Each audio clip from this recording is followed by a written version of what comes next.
Meu nome é Alexandre e sou professor de Física da Rede Federal em Juiz de Fora. O vídeo de hoje é preparatório para o PISM-3, o vestibular seriado da UFJF. Número 1. Luiz e Sérgio brincam de cabo de guerra eletrostático. Uma bolinha de isopor eletrizada positivamente por atrito é pendurada com um fio de seda a um suporte, de forma que ela possa balançar livremente.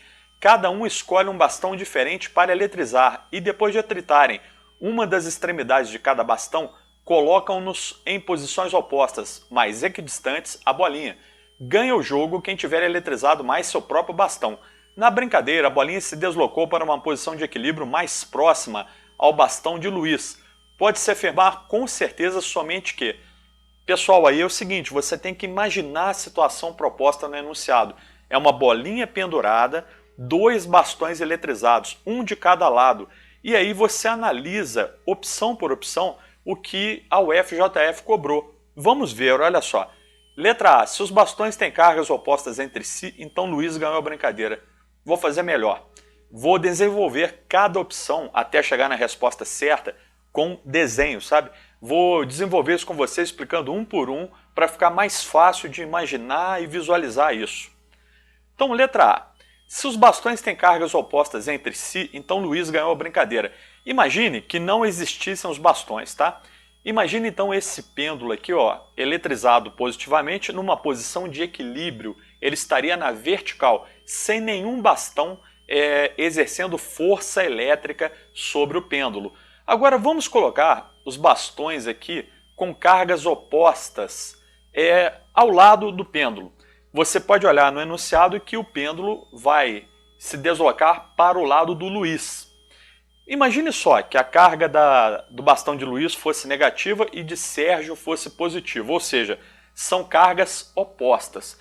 Você não pode afirmar nessa configuração aqui que Luiz ganhou a brincadeira, porque não é possível afirmar que o módulo da carga elétrica do bastão de Luiz é maior do que o módulo da carga elétrica do bastão de Sérgio, porque, na verdade, esse pêndulo positivo está sendo, ao mesmo tempo, atraído por Luiz e empurrado por Sérgio. Então, existe uma força resultante aqui, por exemplo, para a direita, tá? De acordo com o enunciado, que é a soma da força de repulsão do Sérgio mais a força de atração do Luiz. E desse modo, pessoal, eu não posso afirmar que o Luiz ganhou a brincadeira. Na verdade, ele está sendo aí, digamos, auxiliado, olha que interessante, pela carga elétrica do Sérgio. Então ele não ganhou a brincadeira, ele não venceu o cabo de guerra, por cabo eletrostático, né? Por ter maior carga elétrica em módulo do que o Sérgio. Na verdade, essa força então que aponta para a direita é a soma de duas forcinhas, ó. A força exercida por Luiz e a força exercida pelo Sérgio. Letra B. Se os bastões têm cargas opostas entre si, então Sérgio ganhou a brincadeira. Pessoal, de novo, olha só, não faz o menor sentido, olhando a letra B aqui, você imaginar que ela poderia ser resposta. Por quê? Porque no enunciado a gente lê que o pêndulo pendeu para o Luiz, ok? Então, olha só, isso não quer dizer que Sérgio tenha carga elétrica em módulo maior do que a carga elétrica de Luiz, entendeu? Olha só, pessoal, essa situação física aqui de empurrar o pêndulo, né, mais para a direita, de acordo com a minha figura aqui, não é necessariamente devido apenas à força que o bastão do Sérgio faz.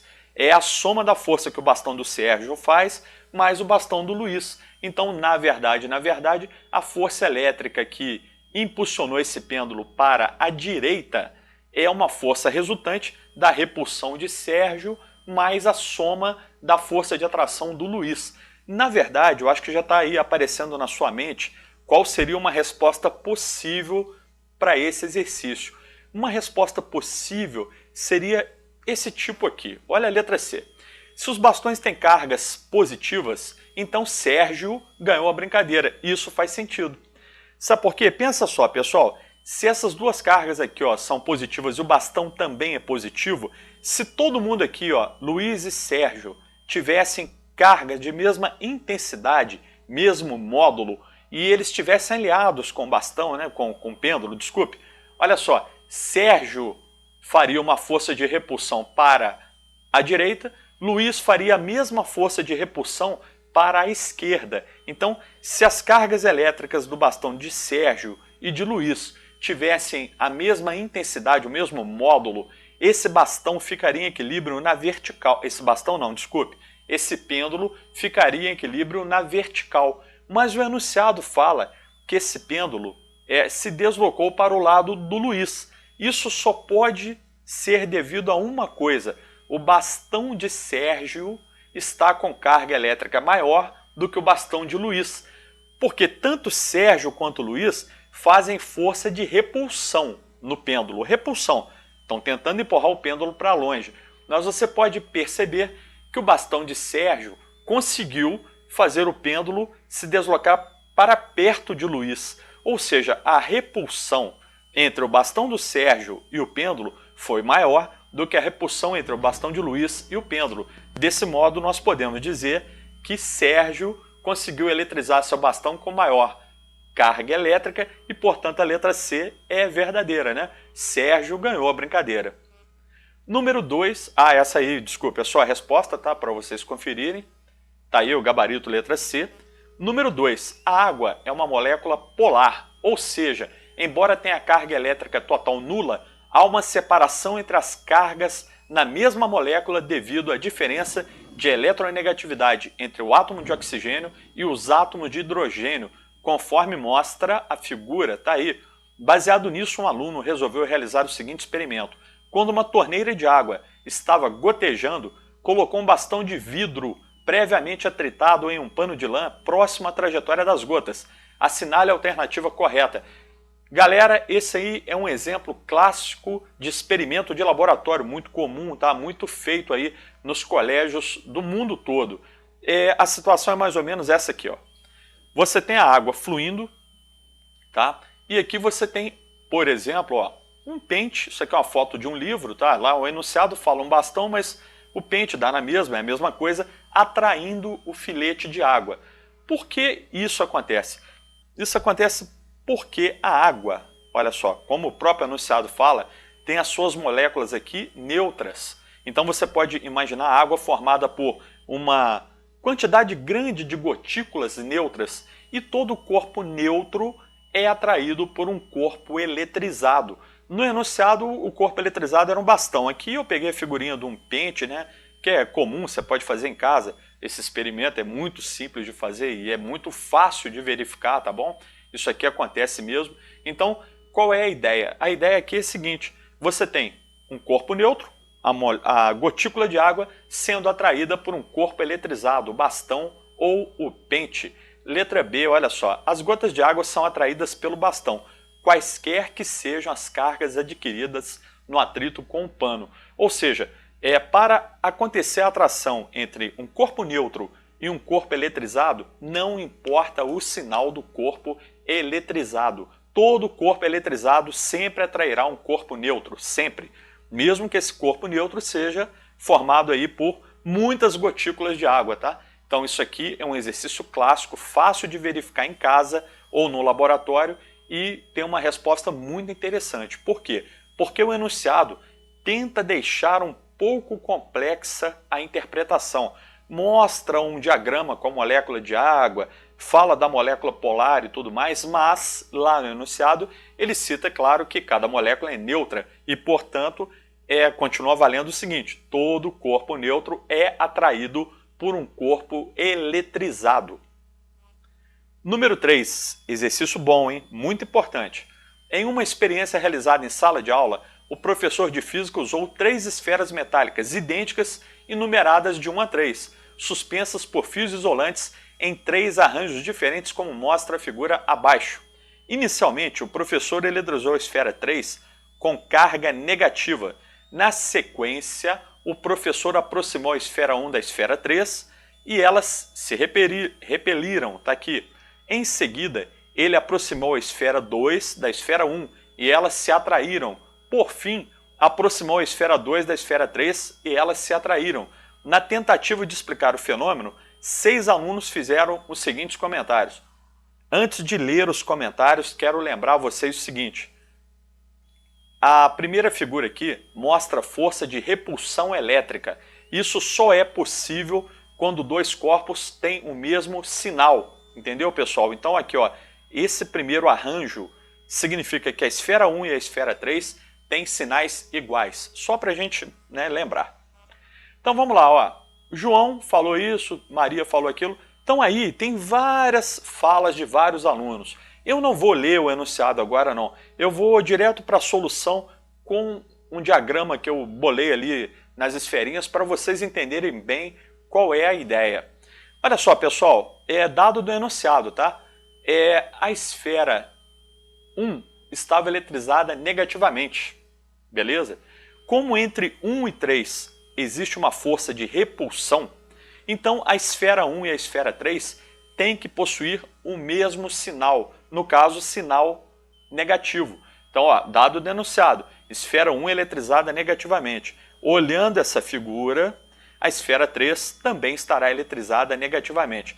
Figuras que indicam repulsão nesse tipo de exercício com esfera, com bastão, etc., são as figuras, galera, que ajudam a resolver a questão. Por quê? Porque a repulsão elétrica ocorre em cargas de mesmo sinal. Então, ao bater o olho na repulsão, você já sabe que as duas esferas têm mesmo sinal. Então, 1 e 3 são negativas.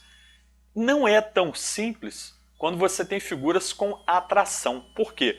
Porque a atração pode acontecer entre corpos de sinais contrários ou entre um corpo neutro e um corpo eletrizado. Então, observem bem, ó, figura 2, temos uma atração entre a esfera 1 e a esfera 2. O que isso pode, nós podemos concluir sobre isso? A esfera 1 é negativa, dado do enunciado. Como ela atrai a esfera 2 pode ser positiva, porém, ela também pode ser neutra, que eu representei como um zero aqui, para indicar que a carga total dela é zero, tá? Não tem sinal. Então, observe bem, ó, a esfera 1 ela está negativa, dado o enunciado, a 2 pode estar positiva, mas ela também pode estar neutra. Então, tem que tomar cuidado. Quando tem o desenho da atração, nós não podemos, a princípio, afirmar ou fechar mesmo a questão falando assim, são corpos de sinais contrários. Calma. Na atração, ou são corpos de sinais contrários, ou um é neutro e o outro é eletrizado. Tá? Então aqui, ó, esfera 1 negativa, esfera 2 positiva ou neutra. Na terceira figura, mesma coisa. Eu já sei lá da primeira que a esfera 3 tem sinal negativo. Tá aqui, ó, sinal negativo, tá? Então a esfera 2 pode estar positiva ou pode estar neutra. Com isso eu posso olhar o que o pessoal fala aqui, ó. João, a esfera 1 pode estar eletrizada negativamente, ok. E a esfera 2 positivamente, correto. Ó, Maria, a esfera 1 pode estar eletrizada positivamente e a esfera 2 negativamente. Olha só, pessoal, a esfera 1 não pode estar eletrizada positivamente, né? Você olha aqui que 1 e 3 têm o mesmo sinal. 3 é negativa, 1 negativa. Então Maria falou mentira, João até agora falou a verdade. Letícia, a esfera 1 pode estar eletrizada negativamente, ok, mesmo sinal da 3, e a esfera 2 neutra, correto também, tá? Então vamos lá, ó. Joaquim, a esfera 1 pode estar neutra, falso, porque senão 1 seria atraído pela 3. Marcos, as esferas 1 e 2 podem estar neutras, falso, corpos neutros não se atraem. Marta, as esferas 1 e 2 podem estar eletrizadas positivamente. Não, não, não. Senão a figura aqui seria uma figura de repulsão. Então, ó, lembrando, 3 negativa, 1 negativa, 2 positiva ou neutra, 2 positiva ou neutra. Então, ó, quem está correto? Somente João e Letícia. Número 4. Uma bolinha de isopor e outra de metal com carga nula são penduradas em um suporte por fios isolantes, como mostra a figura ao lado que aí está abaixo, né? Aproximando o bastão eletricamente carregado de carga positiva de cada uma delas, podemos afirmar que, pessoal, tanto o isopor quanto o metal estão neutros inicialmente, dado aí do enunciado, ó, uma bolinha de isopor e outra de metal com carga nula. Então as duas estão neutras. Portanto, pessoal, as duas serão atraídas pelo bastão. Então lembre-se, corpos neutros sempre são atraídos por corpos eletrizados. E a resposta é essa aqui, ó. Letra B, as duas bolinhas se aproximam do bastão, há uma força de atração. Então não importa se o material é isopor ou o material é metal, ou até mesmo a água do exercício anterior. Olha que interessante, se forem corpos neutros sempre serão atraídos por corpos eletrizados. Número 5. Esse exercício é excelente, tá? Muita atenção nele. O eletroscópio da figura foi carregado positivamente. Aproxima-se então o corpo A carregado negativamente e liga-se a esfera do eletroscópio à Terra, fechando-se a chave S por alguns instantes, mantendo-se o corpo A nas proximidades. Desfaça a ligação com a Terra, abrindo-se a chave S e a seguir afasta-se o corpo A. No final, é correto afirmar que a carga no eletroscópio o fio terra, né, ele conecta um equipamento eletrizado ou até mesmo neutro ao solo. Beleza. Ele pode promover movimento de elétrons. Pessoal, lembre-se, olha, carga positiva está firmemente unida no núcleo. Elas ficam lá. Quem se desloca de maneira geral são os elétrons. Estou falando em sólidos, tá? Então aqui, ó, o fio terra é formado por um fio de cobre e é um sólido. O eletroscópio também tem materiais metálicos nele, tem lâmina de ouro, tem cobre, etc. Sólido. Então, nesse sistema todo, quem pode se deslocar são os elétrons. Lembre-se, corpo positivo, ele possui elétron e ele possui próton.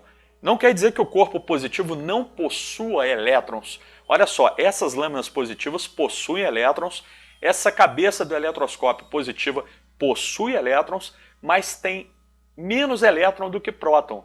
Porém, apesar de ter mais próton do que elétron, ela ainda tem elétrons para perder.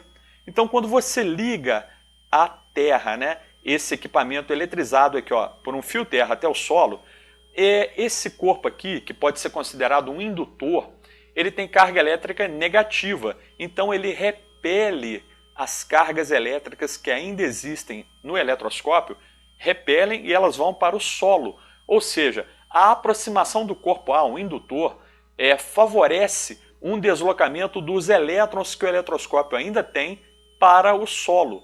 De alguns elétrons, tá? Não são todos também não. Então, pessoal, ó, esse indutor vai favorecer movimento de carga negativa do eletroscópio todo para o solo. De novo, você pode pensar assim, pô, prof, mas só tem carga positiva? Não, não, não. Ele tem mais carga positiva do que negativa, mas ele ainda possui elétrons para perder. E esse eletroscópio ainda perderá elétrons para o solo pela ação do fio terra. Então, enquanto o fio terra estiver ligado aqui, alguns elétrons se deslocam para o solo e o eletroscópio fica cada vez mais positivo.